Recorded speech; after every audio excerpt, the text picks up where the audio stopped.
नमस्कार, उत्तराखंड न्यूज में आपका बहुत बहुत स्वागत है। चलिए देखते हैं उत्तराखंड की 15 फटाफट बड़ी खबरों को। इससे पहले आप न्यूज को कहां से देख रहे हैं, कमेंट में बताना बिल्कुल न भूलें।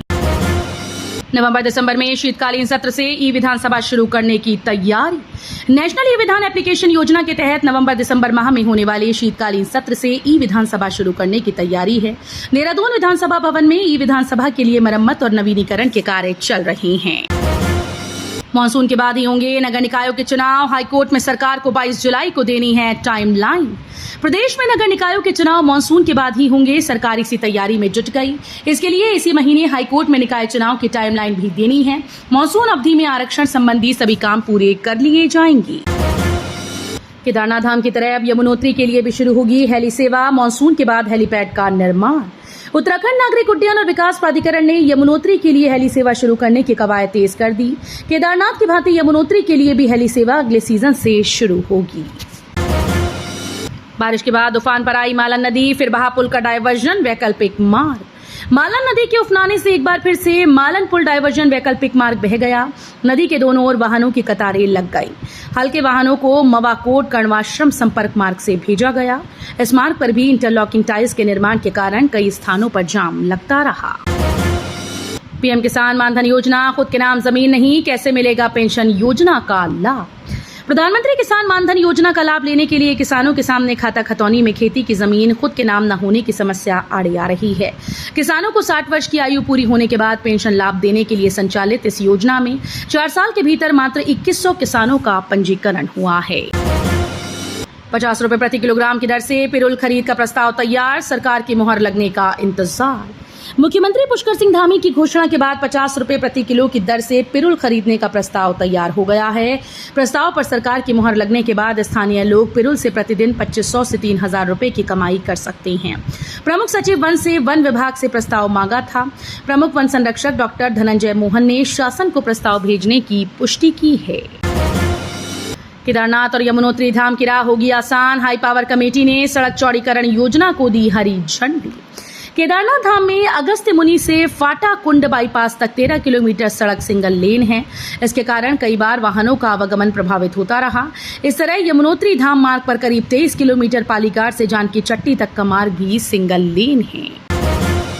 संसदीय प्रणाली को पढ़ेंगे ही नहीं, किरदार भी निभाएंगे स्कूल के बच्चे। युवा संसद का होगा आयोजन। प्रदेश के सरकारी और अशासकीय माध्यमिक विद्यालयों के बच्चे संसदीय कार्यप्रणाली को अब पढ़ेंगे ही नहीं बल्कि किरदार भी निभाएंगे। राज्य के माध्यमिक विद्यालय और कॉलेजेस में इस साल से युवा संसद का आयोजन किया जाएगा। शासन में हुई बैठक में सचिव माध्यमिक शिक्षा और सचिव विद्यालयी शिक्षा रामनगर को इसे अतिरिक्त पाठ्यक्रम के रूप में शामिल करने के लिए कार्रवाई के निर्देश दिए गए। इस तरह तो 2025 में भी नहीं हट पाएगा 8.5 लाख टन कूड़े का पहाड़। स्वच्छता रैंकिंग में बड़ी बाधा। दूर नगर निगम के सिर पर करीब 8.5 लाख टन कूड़े के पहाड़ का बोझ है। नगर निगम कूड़ा निस्तारण करने का दावा कर रहा है। सहस्त्रधारा के 4.18 लाख टन कूड़े के निस्तारण का काम शुरू भी हो चुका है। बारिश के चलते धीमा पड़ा पर्यटन कारोबार। नाव चालकों का कार्य भी प्रभावित। नैनीताल जिले में हुई बारिश के चलते एक राज्य मार्ग और 8 ग्रामीण मोटर मार्ग में मलबा आया, जिससे मार्ग बंद हो गए। संबंधित विभाग की ओर से सभी मार्गों पर जेसीबी लगाकर मलबा हटाने का काम किया जा रहा है। झील के कई अनसुलझे रहस्यों का पता लगाएगी भारतीय नौसेना। 7 दिवसीय सर्वेक्षण शुरू। नैनी झील का 7 दिवसीय बैथीमेट्रिक सर्वेक्षण शुरू हो चुका है। इसका उद्देश्य झील की गहराई और पानी के नीचे की स्थलाकृति, भीतर किस तरफ कैसा ढलान है के बारे में डेटा एकत्र करना है, जो झील के संरक्षण और भविष्य के प्रबंधन में अहम साबित होगा। विधायक काजी निजामुद्दीन के विजय जुलूस में उपद्रव करने वाले 5 आरोपी गिरफ्तार, अन्य की तलाश जारी। मंगलौर में कांग्रेस विधायक काजी निजामुद्दीन के निकाले गए विजय जुलूस में उपद्रव करने के मामले में पुलिस ने 5 आरोपियों को गिरफ्तार किया, जबकि अन्य आरोपियों की तलाश जारी है। सीएम धामी ने 212 अभ्यर्थियों को नियुक्ति पत्र किए प्रदान। बोले ये परिश्रम और लगन से किए काम का सम्मान है।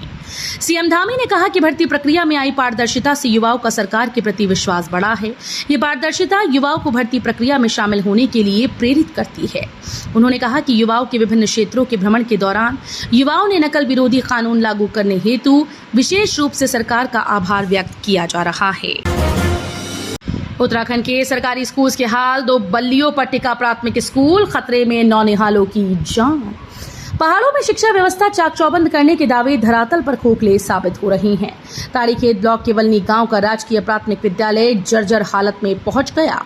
बारिश होने पर विद्यालय की विभिन्न कक्षाओं में अध्ययनरत 12 नौनिहालों के पास एक ग्रामीण के घर पर पढ़ाया जाता है। सेना के सहयोग से सीमा पर बसे गांव को मिल रहा पुनर्जीवन। ऑपरेशन सद्भावना के लिए सीडीएस ने दिया था निर्देश। देश की सीमाओं को दुश्मन से सुरक्षित रखने वाली सेना प्रथम गांव के विकास में भी योगदान देगी। इस कड़ी में उत्तराखंड के उत्तरकाशी जिले में चीन सीमा के नजदीक स्थित वाइब्रेंट विलेज नेलांग और जादूंग की पुनर्स्थापना के लिए सेना ने 7 योजनाएं तैयार की। तो ये थी उत्तराखंड की 15 बड़ी खबरें। रोजाना ऐसे ही सबसे पहले अपडेट पाने के लिए चैनल को सब्सक्राइब करना बिल्कुल ना भूलें। साथ ही वीडियो को लाइक भी कर दें। धन्यवाद।